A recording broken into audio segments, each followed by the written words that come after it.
Unit 3, video number 10, Graphing Functions in the Real World.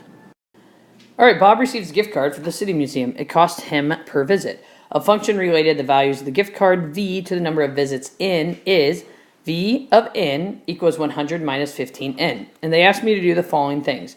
Graph the function, label the axes. What is the initial value of the gift card? What is the constant difference in the value of the card before and after he uses it for admission? Identify the domain and range of the function. Is the function a linear function? How do you know? Are its outputs an arithmetic sequence? Why or why not? Okay, so first thing it asks me to do is graph the function and label the axes.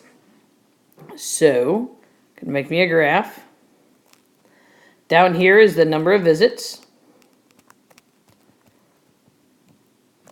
Over here is total amount on card.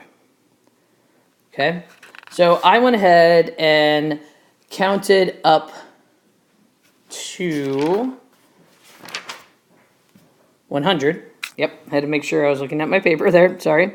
So I have 10, 20, 30, and I'm just counting by tens, 40, 50, 60, 70, 80, 90, and 100. Okay. Then the number of visits, I start 1, 2, 3, 4, 5, 6, go to 7 here if I can. So again, I'm plugging it into this function right up here. It tells me this function right up here is what I'm looking for. So when I start at 0, I'm at $100 because when I plug in 0 for n, I got 100 minus 15 times n, or 15 times 0, which is 100. When I go to 1, thus I'm taking 100 minus 15 times 1, which is 100 minus 15, I'm going to get 85. When I plug in a 2, that means 2 times 15, which is 30, I'm going to get 70. When I plug in 3, it's 3 times 15, which is 45, so I'm going to get 55.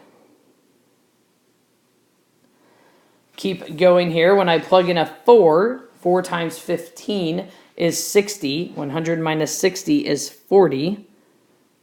5 times 15 is 75. 100 minus 75 is 25. 6 times 15 is 90. 100 minus 90 is 10. And unfortunately, I can't use it anymore. I would have to pay my own money at this point to be able to go again. But there is my graph, and I can draw my line as best as I can. We've seen in some of the other ones. Not the greatest, but there would be my graph. So it asked me, what is the initial value of the gift card? Well, the initial value of the gift card, as you can see by this graph, is $100. That's what I start out with. Then they say, what is the constant difference in the value of the gift card used before and after he uses it? So this is letter B. Letter C then is $15 because that's what's changing every single time, as we saw by the graph. Letter D asked us, or what should have been D, said find the domain and range. So here we go. The domain would be, so here's my domain. You could go two ways. You could either say it is 0, 7 and don't include the 7, or you could say it is 0, 6 and you're definitely including the 6. Both would be right answers, okay? The range is, again, I could go two ways on this one. So you can either go from 0 to 100, or you could go from 10 to 100. Okay, so actually technically, let's go back and fix that. This would be parentheses because we can't actually get to 0 with this card. Okay, then the next question, letter E, asked me, is it a linear function and how do you know? Well, as we can see, it is linear, and it's because of that constant rate of change. So it's all about that constant rate, or rate of change. And then letter F, are its outputs an arithmetic sequence, Y or Y not? I'm going to squeeze that on here, and yes, it is. It is an arithmetic sequence because the numbers change by 15 each time.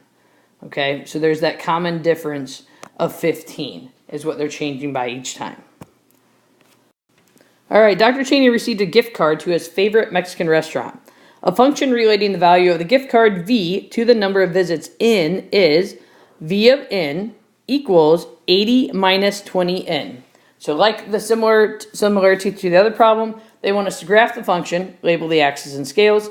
What is the initial value of the gift card? What is the constant difference in the value of the card before and after he uses it? Identify the domain and range of the function.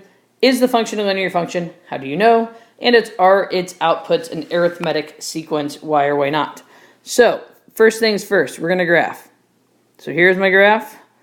I know that this is my number of visits. And over here is my money, the total amount on the card. So here I'm going to count, here's my 80, 70, 60, 50, 40, 30, 20, 10. Number of visits, 1, 2, 3, 4, 5, 6, 7. Okay. So again, to graph it, I got to plug these things in. So when I plug in a 0, I get an 80 because 20 times 0 is 0. 80 minus 0 is 80. When I plug in a 1, I get a 60 because 20 times 1 is 20. 80 minus 20 is 60. When I plug in a 2, my result, my output is 40 because 20 times 2 is 40. 80 minus 40 is 40. When I plug in a 3, I get 20 because 20 times 3 is 60, 80 minus 60 is 20. And when I do a 4, I get 0 because 20 times 4 is 80, and 80 minus 80 is 0. Okay, so there my graph is done.